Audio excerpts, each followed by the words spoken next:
What's up guys, welcome back to the channel. In today's video, I want to talk to you about running too much. And I wanted to talk to you guys about this after I came across an article in Outside Online titled, How Much Running is Too Much Running? And basically the article is about getting obsessive about our daily workouts. And it asks the question, when does obsession turn into addiction? So for me in the past, I have often thought that I have definitely been addicted to working out. And that presented in the way of anxiety when I didn't get to work out, when I didn't get to do the amount of working out that I thought was acceptable for me. I'd get stressed, I'd get anxious. Now, I think I'm in a better place right now. I definitely don't work out as much as I used to, but I gotta say, the signs are still there. If I don't get to do a run that I have planned, I'm definitely disappointed. I'm not sure if it rises to the level of anxiety, and maybe that is the deciding factor, but I don't know. It's a tough one. So really, this video is supposed to spark a conversation. I want to know about you guys. I want to know if you've ever experienced something like that, where the fact that you are doing something that is supposed to be good for you, are there detrimental sides to it? If you feel comfortable, I'd love to hear about it in the comments.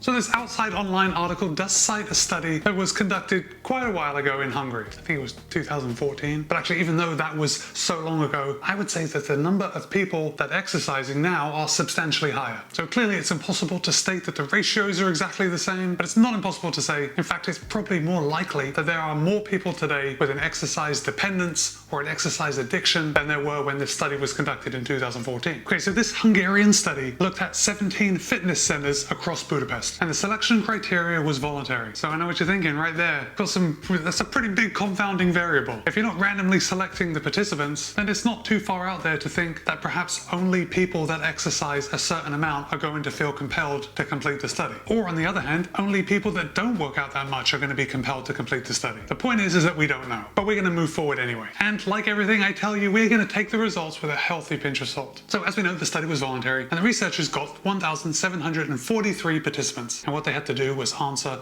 a survey online, and that took about 20 minutes. 58.6% of the participants were female, and the average age of the participants were 31.7 years. So the researchers looked at a couple of different things. Obviously, they measured demographic information. They also recorded the prevalence of eating disorders. Now remember, these were voluntary participants, and eating disorders are really not a socially accepted disorder. So again, got to take it with a pinch of salt. Perhaps they might lie about it on the survey. I don't know. So as well as gathering the demographic information, the eating disorder information, the researchers also used two standardized measurements. They used the exercise dependence scale and the exercise addiction inventory. So the results of these studies showed that 2.2% of participants showed that they were exercise dependent on the EDS measure, and 7% of the participants measured as dependent on the exercise addiction index. So yeah, that's pretty high, but get this, 69.3% of participants on the exercise dependence scale and 76.5% on the exercise addiction index showed symptoms of exercise dependence. That's huge. That is the majority of exercises. So if we can extrapolate that out to a much larger population, perhaps, for example, as I live in the United States, let's use the United States, that leaves a lot of people with possible exercise addiction, or at the very least, a dependence on exercise. And guys, it's really not that surprising. I know the numbers are a little sensational, but we really shouldn't be surprised. It's how exercise works. Even if we don't know it, it's probably why a lot of us run. And the reason that it might be true for a lot of us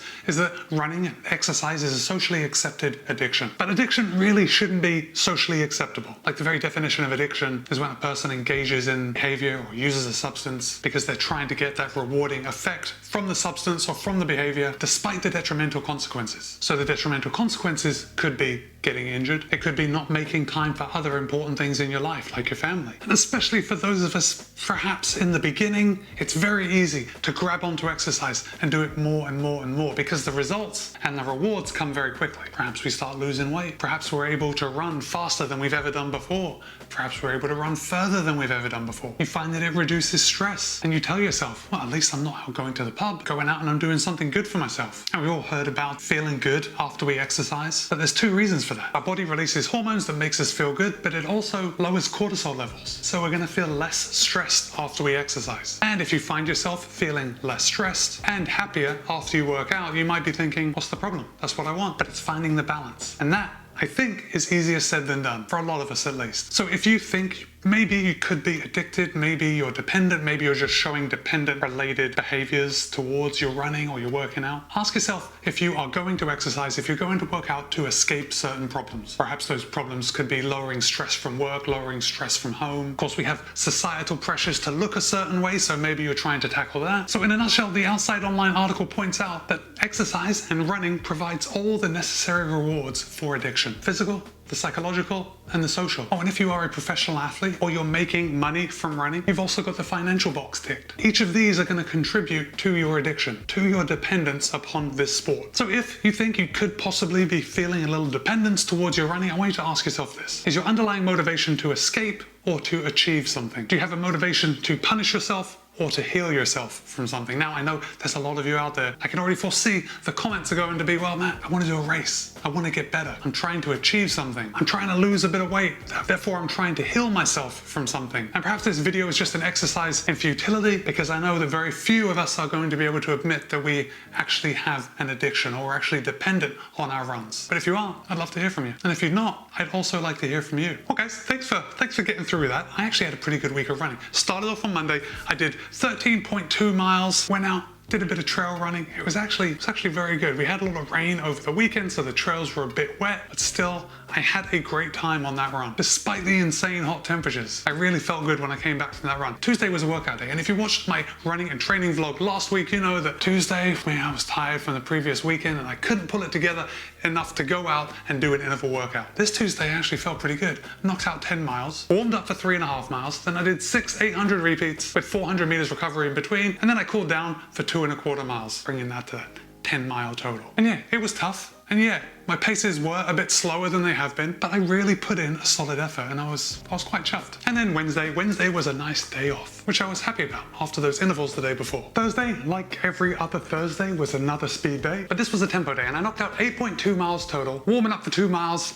a block of 5.1 miles at tempo pace, and then cooling down for 1.1 miles. And I gotta say, I don't always look forward to those workout days, but when they're done, I always feel better for the rest of the day. Friday was a nice easy day, 10.1 miles, just getting those legs turning over. Same with Saturday, except Saturday was a little longer. Actually, it was my long run of the week. I knocked out 15.2 miles. And yeah, that 15 miles was a bit of a slog. I was happy I wore a pack because I needed that liquid. And I actually took a gel on that run, which is pretty unusual for a training run for me. But I'm glad I did. I would have been feeling a lot worse had I not taken that gel. And then Sunday, I wrapped up the week with 12.1 miles. And the pace was a little stiffer than I usually do, but I did meet up with my local running group, the Suncoast Smilers. And when I'm running with those peeps, I am more likely to push the pace to try and keep up with it. But that was a solid way to end the week, and I ended the week with a weekly total of 68.87 miles, which is about 111 kilometers, so not too shabby. Pretty happy with that week. Overall, I'm pretty happy with how everything's feeling, except for my plantar fasciitis. That has been really bothering me. In fact, it's gotten to the point where it's starting to bother me just walking around. But we'll see how it goes. Stay tuned. Guys, thanks for staying all the way to the end of the video. Let me know if you are dependent on running, perhaps addicted to running. And of course, I'm not asking for a clinical diagnosis, but does it feel that way sometimes? Let me know. Be kind, be happy, run well. See you in a couple of days.